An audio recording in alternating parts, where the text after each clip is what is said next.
नाज़रीन गिरामी, सुल्तान औरंगज़ेब का पूरा नाम अबुल मुज़फ़्फ़र मुहियुद्दीन मोहम्मद आलमगीर था, जो बर्रे सगीर पाक व हिंद में मुगल बादशाहत के बड़े सुल्तान थे। वो मशहूर मंगोल तैमूर लंग की औलाद में से एक थे। आपकी पैदाइश 15 ज़ुल्क़ाद 1028 हिजरी यानी 24 अक्टूबर 1619 ईस्वी और उनकी वफ़ात 28 ज़ुल्क़ाद 1118 हिजरी यानी 20 फरवरी 1707 ईस्वी को हुई। फारसी में औरंगज़ेब के माने तख्त की जीनत के हैं और फारसी में आलमगीर लक़ब के माने फातेह दुनिया के हैं। वो सुल्तान शाहजहां का बेटा था, जो हिंदुस्तान की मुस्लिम मुगल रियासतों के अजीम तरीन सुल्तानों में से एक थे।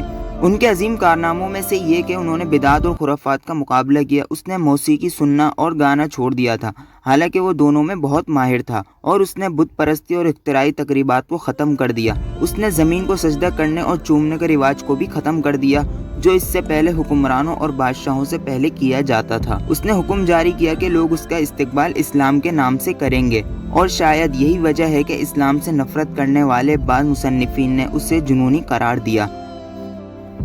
औरंगज़ेब आलमगीर के अकायद के बारे में बहुत से लोगों की अलग अलग राय है और मुसन्निफीन ने उनके बारे में बहुत कुछ लिखा है, लेकिन ज़्यादातर लोगों के नज़दीक वो एक हनाफ में से थे।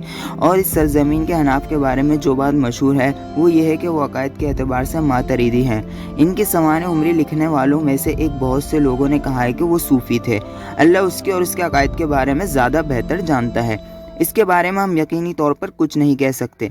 इनकी सवाने उम्री में जो चीज़ सबसे ज़्यादा मशहूर है वो इनके अमाल और वो खूबियाँ हैं जिसे उनकी इबादत में लगन, सुन्नत और मज़हब से वाबस्तगी। इनके सवाने निगारों ने इस सिलसिले में बहुत सी अच्छी बातें बयान की हैं। अगर हम इसमें से इसकी लड़ाई की बिदात और खराफात और दूसरी बिदअती कुव्वतों को निकाल दें और बुत परस्ताना तकरीबात पर पाबंदी लगा दें, तो ये बात वाज़ेह हो जाएगी कि वो एक ऐसा हुक्मरान था जो इज्जत व तकरीम और दुआओं का मुस्तहिक था। अच्छी बात यह है कि औरंगज़ेब आलमगीर ने जो कुछ किया वो सिल्फ के तरीके कार और अपने दौर हुकूमत में इल्मी इतलाक था।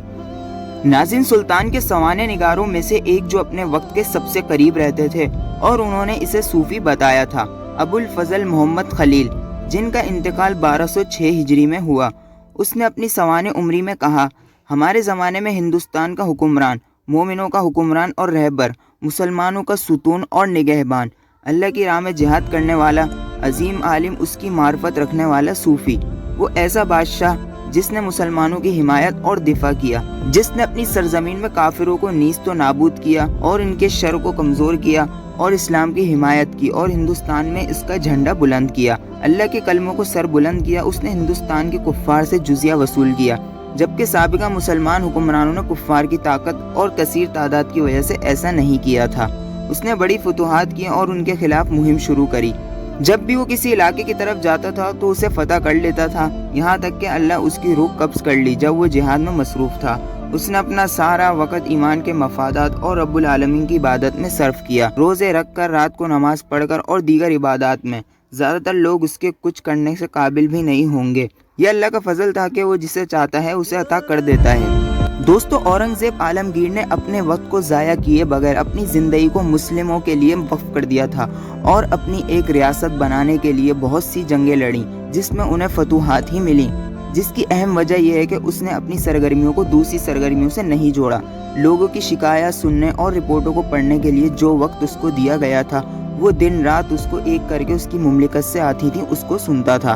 दोस्तों, खुलासा ये है कि हुस्न इखलाक, अल्लाह से डरने और इबादत में जद्दोजहद में अपने वक्त के मुस्लिम हुक्मरानों में उनका कोई हमसर नहीं था। उन्होंने अपनी सरजमीन के उलमा को हिदायत दी कि वो अपने नाम पर फतावा जमा करें और उनके मज़हब के मुताबिक शरिया अहकाम से मुताल्लिक़ हों और उन्हें एक किताब में मुरत्तब करें जिसका नाम अल फतावा आलमगीर था। ये किताब हिजाज, मिस्र, अजीम तर शाम और अनातोलिया के इलाके में मशहूर हुई।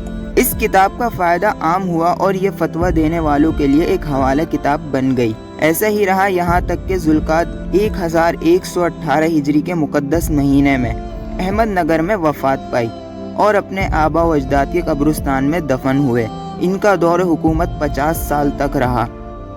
तो दोस्तों, औरंगज़ेब आलमगीर मुग़ल बादशाहों के सबसे बड़े सुल्तान और बादशाह और हिंदुस्तान पर राज करने वाले, इनके बारे में आप लोगों की क्या राय है हमें कमेंट बॉक्स में ज़रूर बताइए और साथ ही साथ चैनल को सब्सक्राइब कर दीजिए, वीडियो को आगे शेयर कर दीजिए और लाइक कर दीजिए।